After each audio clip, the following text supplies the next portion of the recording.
Hey people, so this is a movie I had seen a while ago, but quite some time ago, but I felt I should make a review of it again. And the movie is called Pan Singh Tomar, starring Irfan Khan.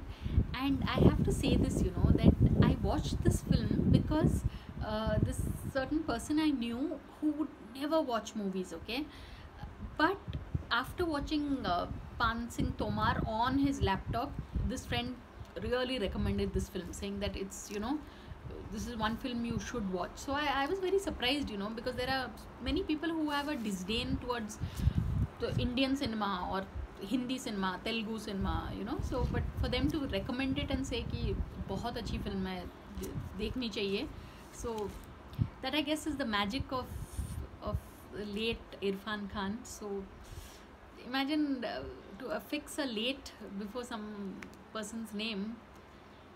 It's just 2 days ago he was with us, and the Indian industry has really lost a gem. So, but Pan Singh Tomar is a film that can, it will take you back in time, and you watch that film, it's a landmark in Indian cinema, I feel. So you can catch it on Netflix, people. Pan Singh Tomar, starring Irfan Khan. So on that note, thanks for watching and please subscribe.